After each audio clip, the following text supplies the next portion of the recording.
이곳은 홈불의 작가 최명희 선생님이 영면하고 있는 묘소인데, 그 최명희 선생의 묘를 우리가 답사 코스로 정한 까닭이 세 가지 이유가 있습니다. 첫째는 훌륭한 작가였고, 그 최명희 선생이 평생 홈불 하나 10권이죠. 이거 쓰고 그것으로 탈진해서 돌아가셨다. 작가로 참 훌륭한 분이었기 때문에. 그 다음 두 번째로는 홈불을 여러분 읽어보시게 되면은 홈불에 여러 가지 풍수 모티브가 등장하고 풍수 관련된 내용이 나와요. 근데 그 어떤 풍수 전문가보다 더 풍수에 능해. 저도 놀랐어요. 어떻게 이 여류 작가가 또 결혼도 안 하신 분이, 젊은 분이 이렇게 풍수에 능했을까. 나중에 알게 됐는데, 그 이제 동생분하고 그 최명희 선생 외할아버지 허완 선생인데, 이분이 동양 철학에 아주 능했대요. 90몇 살에 돌아가셨는데, 최명희 선생보다 늦게 돌아가셨어요. 그러니까 모든 그 풍수, 예약, 예, 이런 게 관련해서는 외할아버지가 이렇게 자문을 해주신 거야. 그게 풍수에 아주 대단한, 그러니까 어떤 풍수보다 더 훌륭한 그 풍수의 내용이 작품에 이렇게 들어가 있어요.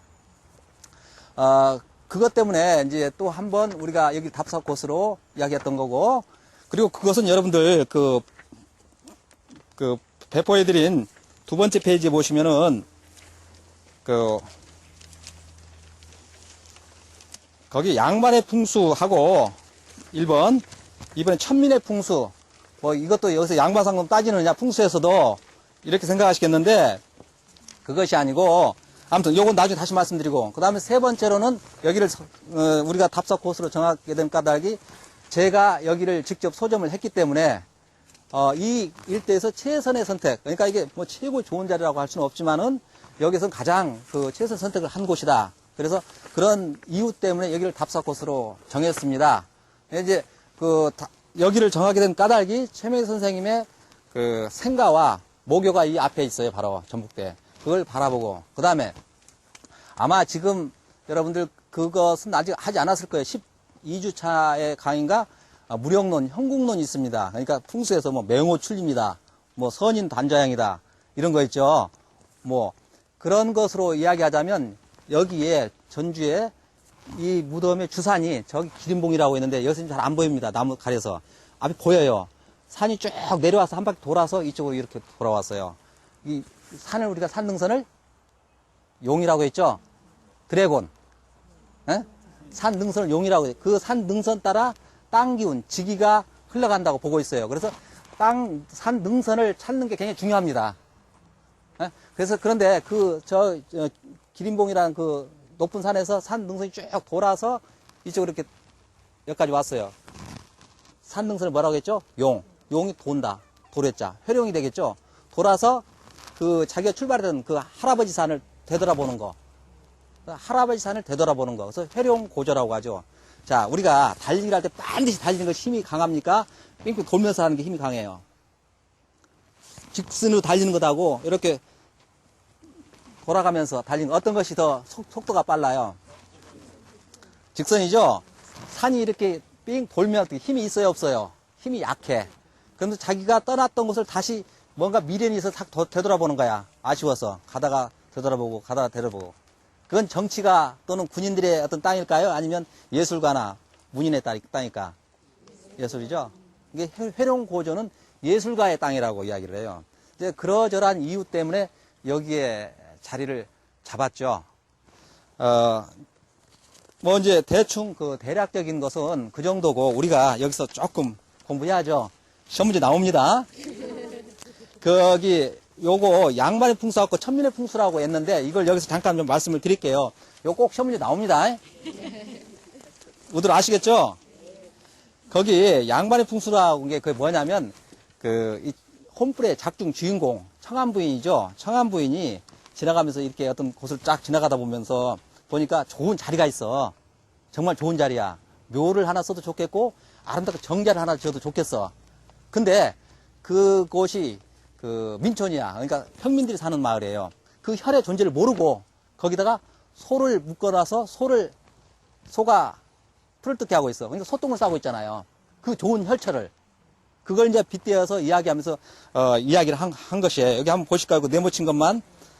한 사람의 인생에도 역시 혈이 있을 것인즉 그 혈을 찾고 다루는 일이 정신에 그리한 것이나 다름이 없다. 제 인생에 맥 속에서 참다운 혈을 못 찾는 사람은 헛되이 한평생 헤맬 것이요 엉뚱한 곳에 집착한 사람은 헛살았다 할 것이다. 뭐 이제 여러분들 한번 읽어보시고요. 자, 우리가 풍수 공부에서 혈이 뭐였죠? 혈.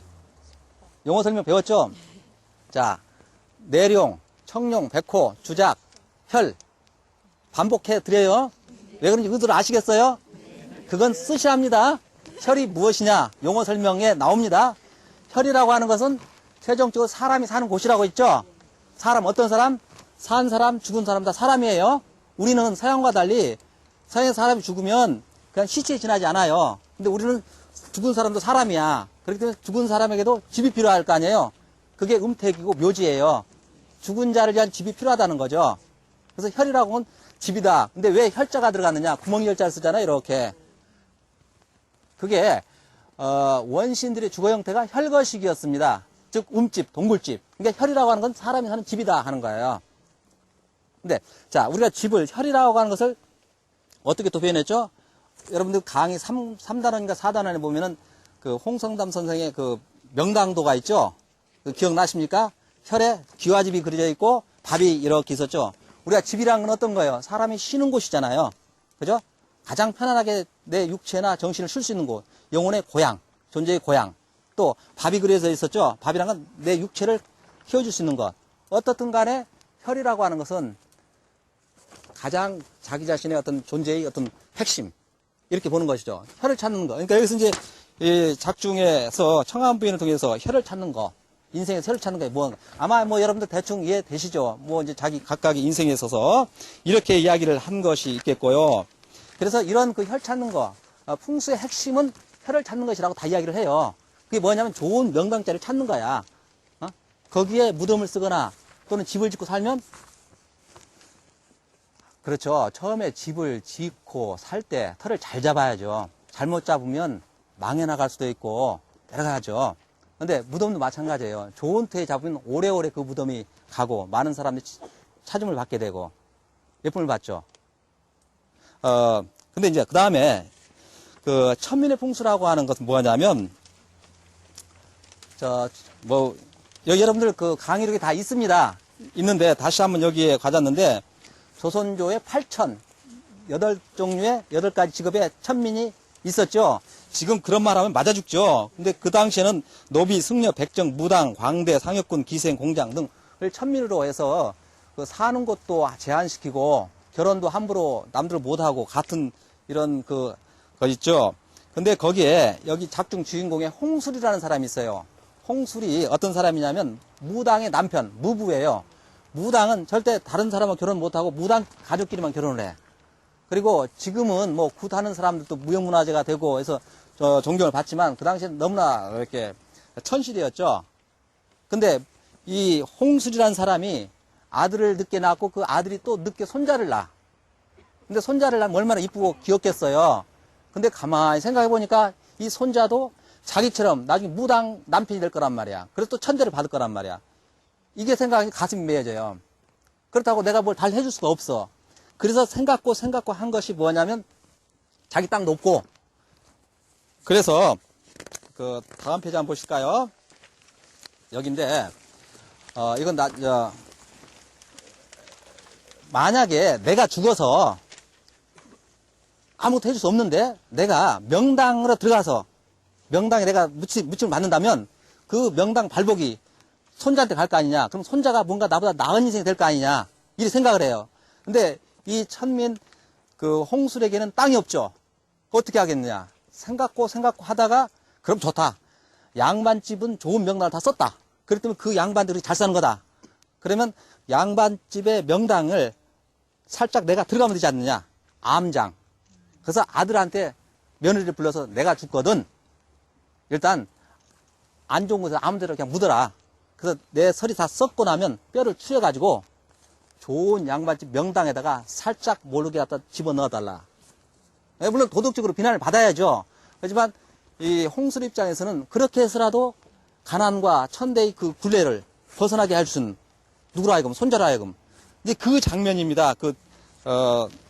여기 여러분들 그 네모에 쓰여 있는 거, 거기 다 읽지 않겠고요. 두 번째 달락부터 한번 보실까요? 그 전라도 사투리이기 때문에 굉장히 좀 어렵습니다. 근데 제가 번역을 해가지고 읽어드릴게. 뼈다구 하나 잘 타거나 양반이 된 그 뼈다구 옆에 내 뼈다구 함께 집어넣으면 동자서 가면 그 말이에요. 세월이 가고 나서 나중에는 그것도 썼고 내 것도 썩어서 한 자리 한 몸뚱아리로 헐크러지면 이건 혼장이죠. 이거 섞어버리는 거야. 네 다리 내 다리 네 복 내 복 누가 앉아 따로 가리겠는가. 어찌 되었든 그 자리에다가 메쓴 것이 되어버리면 그런 뒤 명당 기운 발복을 하면 그 자손 내 자손 똑같이 받겠지. 그래서 그 자손들에게 그걸 해달라는 거예요. 그래서 그 충실한 아들, 딸들이 나중에 그걸 하죠. 그래서 어떻게? 그렇게 해서 풍수의 핵심, 또 이것도 시험 문제 나오는데, 그 밑에서 보시면 그 한문으로 쓰여 있는 거 있죠? 밑에서 두 번째, 세 번째, 탈신공 개천명. 그거 보셨어요? 그 번역할 수 있으세요? 번역, 그렇습니까? 이거 번역 시험 문제 나옵니다. 그 탈신공 개천명이 뭐냐면 탈신공에서 한번 끊으세요. 탈신공 개천명에서 신공이라고 하는 것은 하늘의 공력, 신의 공력인데 하느님이 하는 바. 하느님이 하는 거예요. 사람 낳게 하고 운명을 이렇게 주자고 하는 것들에 그것을 빼앗아. 누가? 사람이. 그 다음에 바꿀 개자죠. 천명이라는 것은 하늘의 명이라는 건 사람이 태어난 거 다 하늘에서 주어진 명, 우리가 갖고 있는 거 그거 아니겠습니까? 그러니까 개개인에게 주어진 하늘에서 주어진 명을 바꾼단 말이에요. 근데 이것은 동아시아 사상이 전통적으로 역천 사상이 아니고 순천 사상입니다. 즉 자연에 순응하고 살아라. 천이라고 하는 건 자연, 뭐 하늘 여러 가지 번역할 수 있겠죠. 자연의 흐름에 순응하고 사는 자 흥하고 역천자 망한다. 그 맹자 이야기 아닙니까? 근데 이건 역천이에요. 어떻게 하늘이 하는 말을 빼앗아 가지고 내가 스스로 내 운명을 바꾸겠느냐. 역천 사상이 두 가지가 있다고 말씀드렸어요.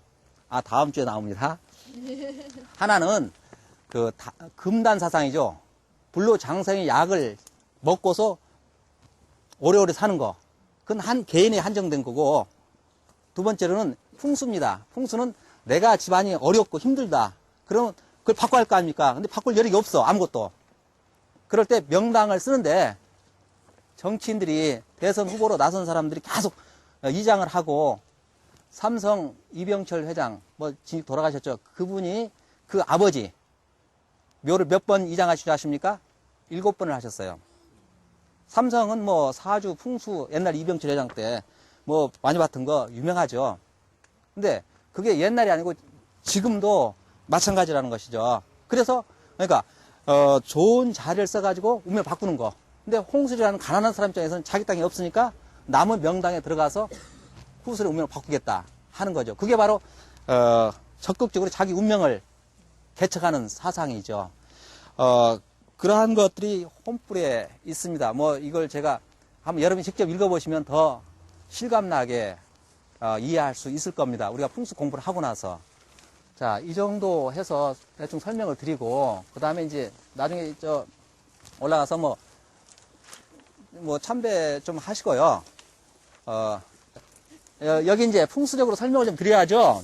근데 지금 나무가 꽉 차가지고서 잘 안 보여요.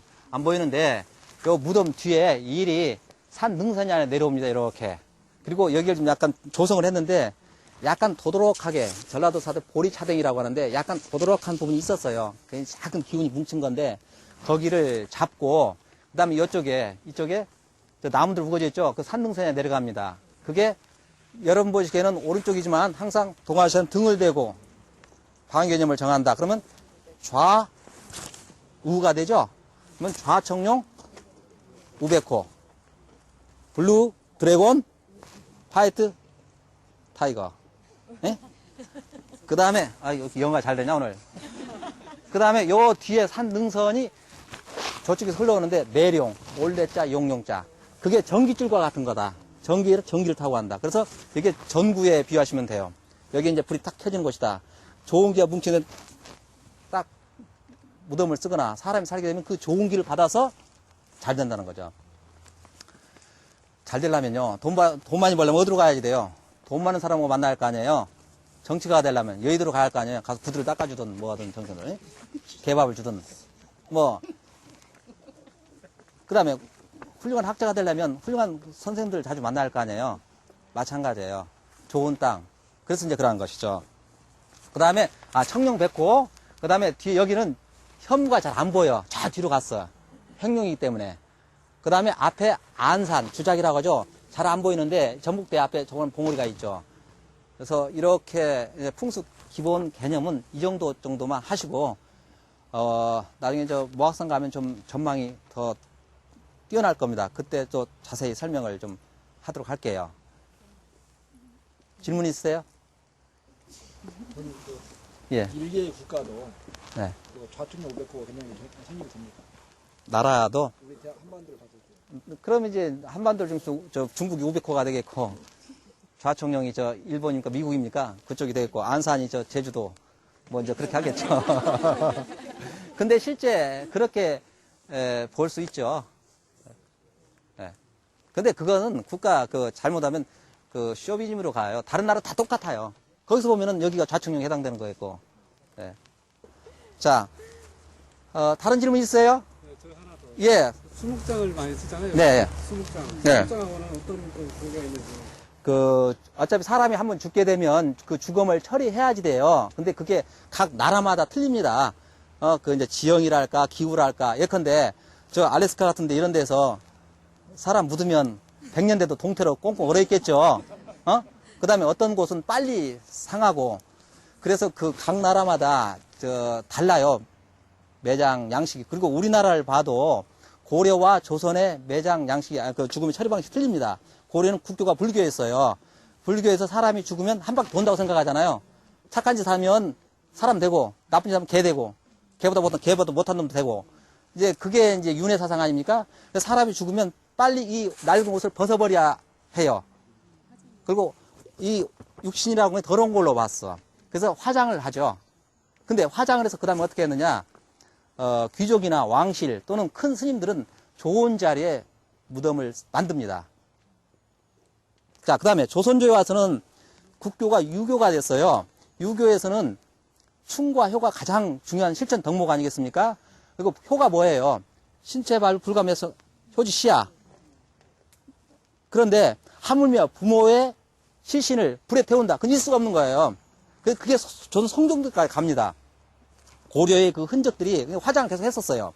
근데 성종조 때 이러니까 어떻게 저렇게 개만도 못한 놈들 있느냐. 화장 있을 수가 없다. 막 벌하라, 처벌하라, 이렇게, 대신들이 올리죠.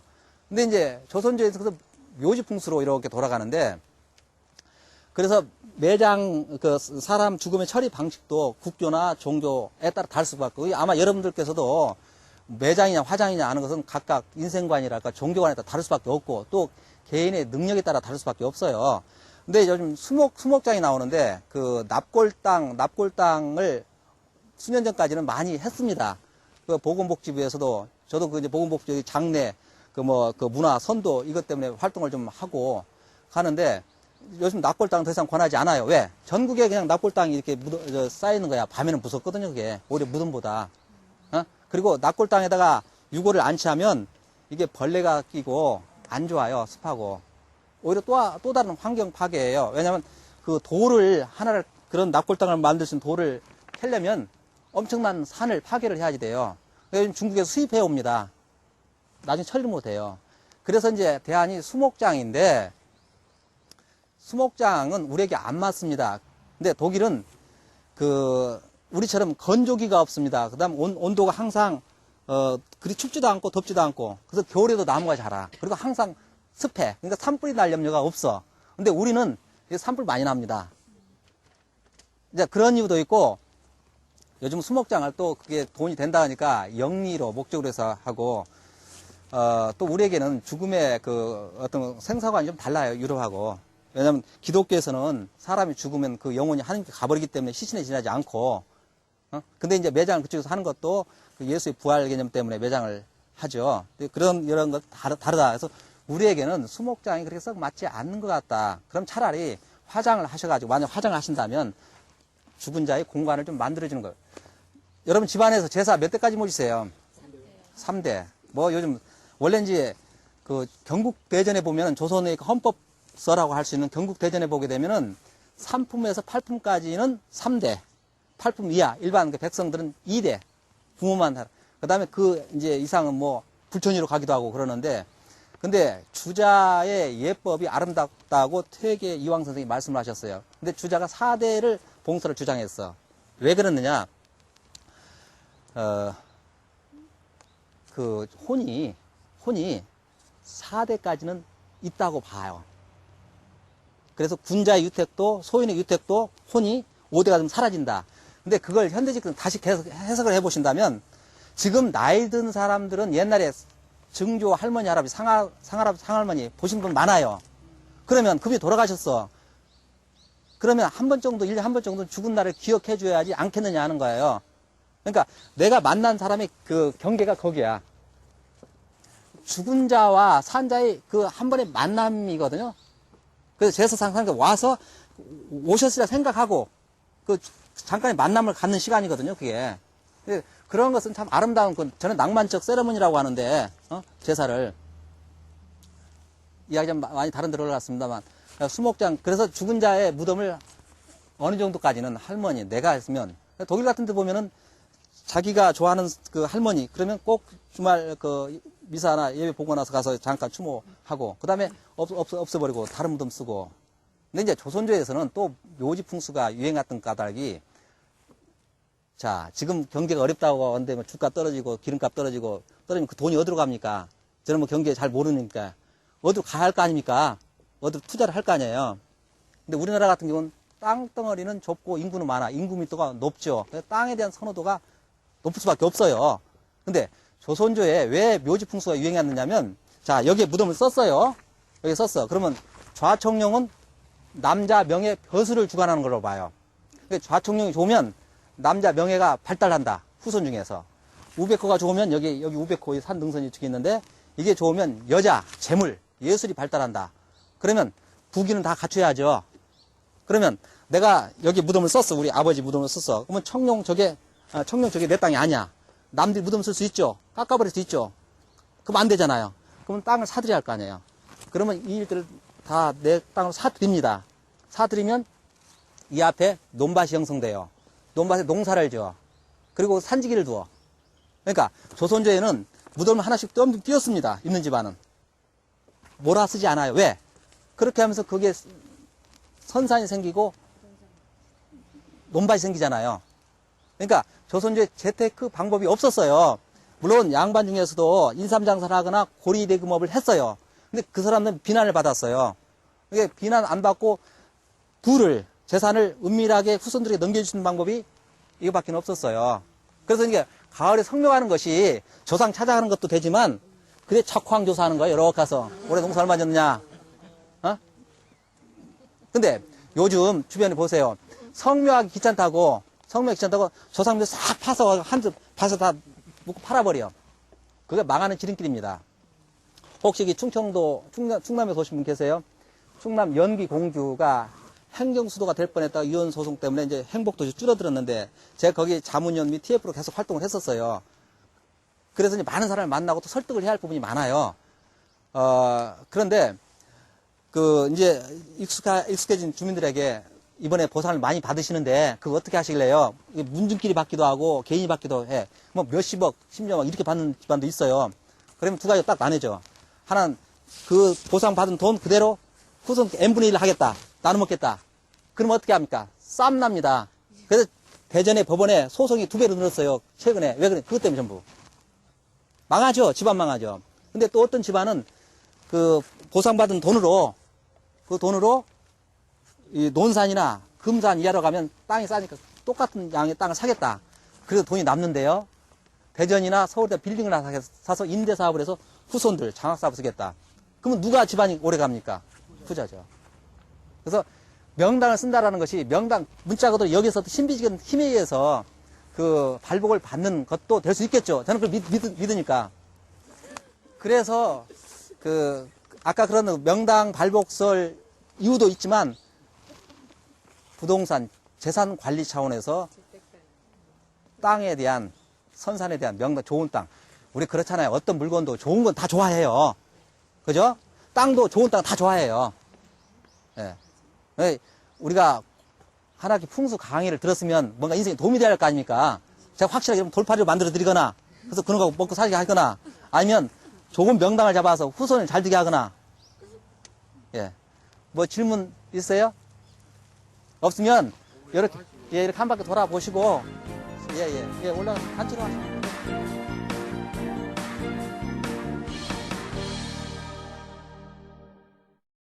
함께 걸어가는 대학 사이버 한국외국어대학교